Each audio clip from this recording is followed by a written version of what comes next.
Охрид како во бајка. Под звездено небо од илјадници светилки, градот ги живее последните часови од годинава. Се е подготвено за најубавата ноќ. И додека сите броиме ситно, Охрид ги брои гостите кои новогодишно празнуваат на ривиерата.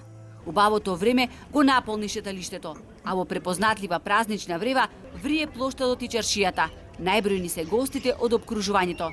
Приватните сместувачки капацитети и оние неколку хотели кои одлучија да работат за нова година крцкаат полни. Нема слободни апартмани нити во хотелите каде празничниот аранжман чини над 700 евра. Lijepo je, jako nam se sviđa. Odlučili smo da ove godine malo da promenimo, da vidimo kako je kod vas ovdje u Makedoniji. Убаво е, многу ни се допаѓа.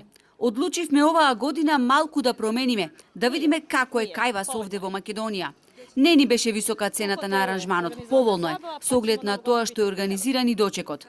Organizovano sa agencijom smo došli, pa ne znam, Ohrid nam je bio onako jako lep. Дојдовме организирано преку агенција.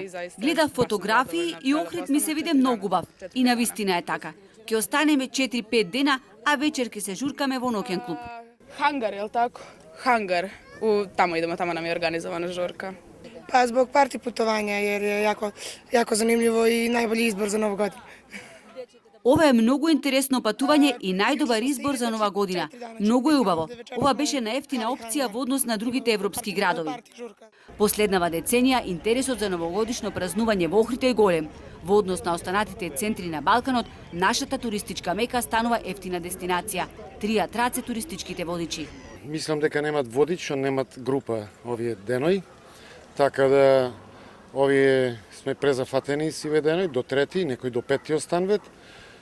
Најмногу се од нашето поднебе Балканско, Романија, Србија, Хрватска, Црнагора и Албанија. Имат и од Грција. И годинава не изостана уникатноста на охридските нуркачи, кои 20 години поред ја наговестуваат новата година и божикните празници со китење елка под вода.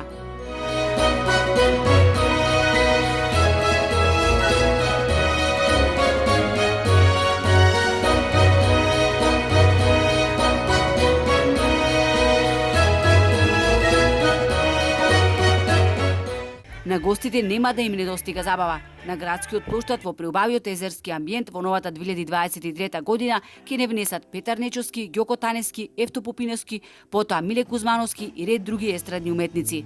На плоштадот се е подготвено за најлудата ноќ, но има време за бакнежи и прегратки. Штом падне мрак, забавата ќе почне.